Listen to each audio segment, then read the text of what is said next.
My golden child sister broke my new phone that I bought for myself because I didn't buy her one too, so I sold her MacBook and kept the money. My sister is the golden child of our family, and it has been this way since she was born. My parents always wanted a girl, and rejoiced after finding out that my youngest sibling was going to be one. I on the other hand was a boy who came first, and was a failed termination. My parents both have always preferred my little sister. Although they have never said this outright, their actions make it very, very clear. I am currently 16 and my sister is 14, and my parents have already bought her a car and my dad is teaching her how to drive.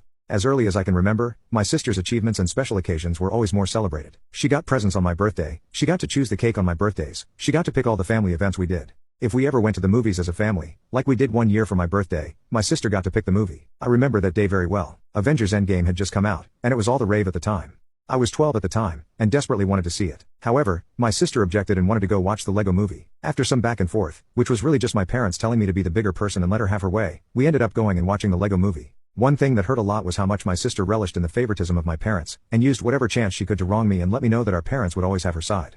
Things like her snitching on me for things I didn't do only for me to get in trouble were common. I gave up hope that they would change 2 years ago, when my parents went to a museum with my sister instead of attending my middle school graduation.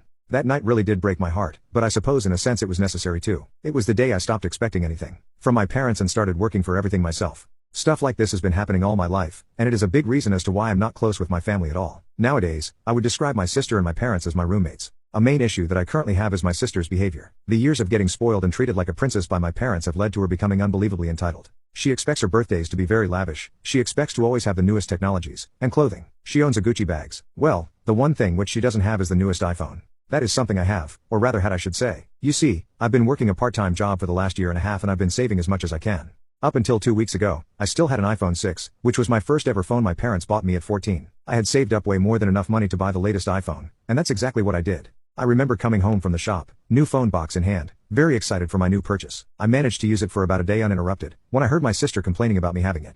Why do you get to have a new phone when I'm stuck with this old piece of crap? She asked me. The old piece of crap she was referring to was her iPhone 13. I told her because I worked for it, and I saved up for it, and I decided to buy it for myself. My sister proceeded to ask me why I didn't get her one. I was sort of expecting this from her, so I responded by telling her that her current phone is still new, she did not work for a new one, and shouldn't expect me to get her one. She was of course not satisfied, and in a classic move for my sister, went upstairs to tell our mother about it. I knew what was about to happen, and I mentally prepared myself for the argument that was about to ensue. My mother came down a minute later asking me why didn't I buy my sister a new phone, and I proceeded to tell her the same thing I told my sister. She was not happy, and told me that family buys things for each other. I then asked her if that's the case why did she get my sister a car at 13 and despite me being 16 I still haven't received one, and she said it's because my sister doesn't have a job. I called bullcrap van in there and told my mother I am sick of the blatant favoritism that occurs in this house every single day. That I'm tired of my sister being treated like royalty while I'm treated like a peasant, and if they actually expect me to spend my hard-earned money on a new phone for my sister, they must be insane. My sister and my mother ganged up on me, demanding I buy her a new phone, and the argument ended with me heading out of the house to go for a walk. I came back a few hours later, only to be greeted with another argument, this time from my dad about how I should get my sister a new phone.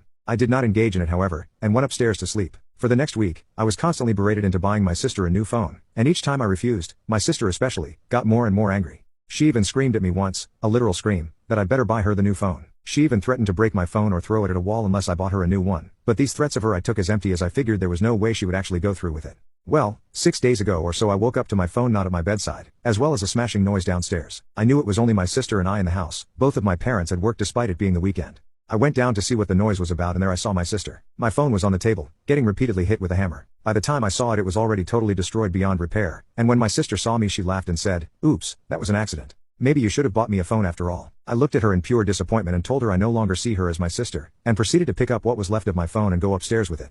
I tried my best to turn it on but it was in vain. She had totally destroyed it. Later that day I told my parents what happened but they didn't believe me, as my sister told them that I just dropped my phone. As if dropping my phone results in it completely shattering. Either way, my parents refused to do anything about it, and because there was no cameras in the house and no proof my sister destroyed it, I could not go to the police about it. It was around that time that I had enough. The same night while she slept, I took her brand new MacBook and listed it for sale, undercutting store prices by a decent amount. The MacBook was barely touched, she doesn't use it often and therefore it was in great condition. The next day I managed to get someone interested in the MacBook and I sold it. I did it all without any of my family members noticing. I managed to sell the MacBook for very close to the amount I paid for my phone. I also researched phone repairs, and it was somehow possible to repair my phone. It would cost a lot, but less than a new phone, and less than the amount of money that I got for my sister's MacBook. I'm going to go down to the repair shop in a few days. What's glorious about this whole situation is that my sister has yet to notice that her MacBook is missing. That's how entitled she is. She doesn't even notice that her latest MacBook has gone missing because she doesn't even use it. My family and I are not speaking currently, and I'm more than happy about that. Thanks for watching.